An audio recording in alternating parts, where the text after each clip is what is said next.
ఈ మహా సంభ్రమమైన పల్లె పల్లె వీధి వీధి ప్రతి పట్టణం కూడా ఈరోజు మార్మోగుతున్న ఈ టీడీపీ సభ్యత్వ నమోదు కార్యక్రమం రాష్ట్రమంతటా దిగ్విజయంగా కొనసాగుతోంది.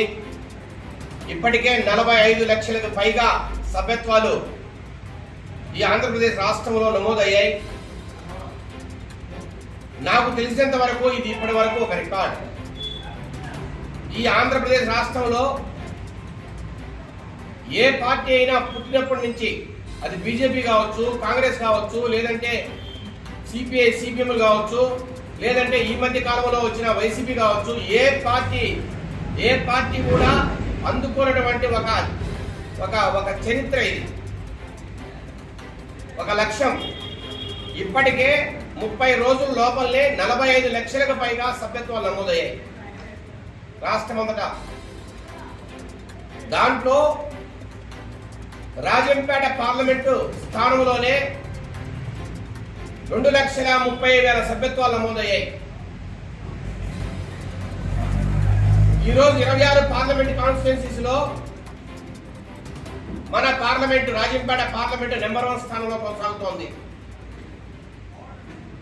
ఇంకా ముందుకు పోతూనే ఉన్నాం. ఎలక్షన్లకు ముందర తెలుగుదేశం పార్టీ ఉత్తరాంధ్ర, కోస్తా జిల్లాల్లో ఈజీగా గెలుస్తుంది, రాయలసీమలో ఇబ్బంది పడుతుంది, మరి ముఖ్యంగా అన్నమయ్య జిల్లాలో తెలుగుదేశం పార్టీ గెలవడం అంత ఈజీ కాదు. ఎందుకంటే కొంతమంది రాక్షసులు ఈ ప్రాంతాన్ని పట్టి పీడిస్తున్నారు, తెలుగుదేశం పార్టీ నాయకులను పట్టి పీడిస్తున్నారు.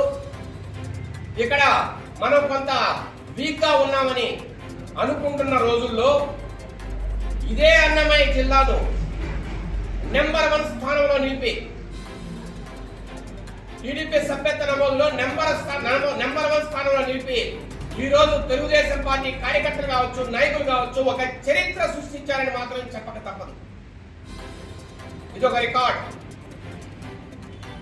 నాకు తెలిసినంత వరకు పార్లమెంట్ కాన్స్టిట్యూన్సీ 26లో కూడా రాజంపేట నెంబర్ 1 స్థానంలో ఎప్పటికే ఉంటుందని కూడా నేను ఈ సందర్భంగా తెలియజేస్తున్నా.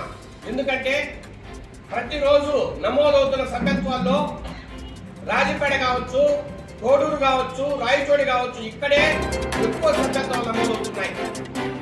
రమారమి రాజంపేటలో 5,000 పైగా సభ్యత్వాలు నమోదవుతుంటే కొన్ని కోస్తా జిల్లాలో కావచ్చు, ఉత్తరాంధ్ర కావచ్చు 2,000 లోపలనే ఉన్నాయి. కాబట్టి రాజంపేట పార్లమెంట్ స్థానం ఖచ్చితంగా నెంబర్ 1 స్థానంలో ఉండి తీరుతుంది. అన్నమయ్య జిల్లాలో ఏ చెడ్డపేరైతే మన నాయకులకు, కార్యకర్తలకు ఉందో ఆ చెడ్డపేరు పూర్తిగా పక్కకుపోయి మేము ఏ పార్లమెంట్ స్థానానికి మేము తక్కువగాము. రాజంపేట ఎప్పటికైనా తెలుగుదేశం అడ్డానే అని ఈ సందర్భంగా నిరూపించుకునే పరిస్థితి మనకు వచ్చిందని కూడా తెలియజేస్తూ, మరి ముఖ్యంగా రాజంపేటలో ఎవ్వరూ కని విని ఎరుగని రీతిలో నాకు తెలిసి మన మాన్యశ్రీ ముఖ్యమంత్రి నారా చంద్రబాబు నాయుడు గారు కూడా, మన యువనేత నారా లోకేష్ గారు కూడా ఏ రోజు ఊహించని రీతిలో రాజంపేటలో ఈ రోజు 80,000కు పైగా సభ్యత్వాలు నమోదయ్యాయి. నాకు తెలిసిన స్టేట్ రికార్డ్. 45 సంవత్సరాల టీడీపీ చరిత్రలో ఏ కాన్స్టిట్యున్సీలో కూడా 80,000కు పైగా సభ్యత్వాలు నమోదవడం ఎప్పుడు జరగల. ఇది ప్రారంభం మాత్రమే. రాజంపేట ఎవరికి తక్కువ కాదు.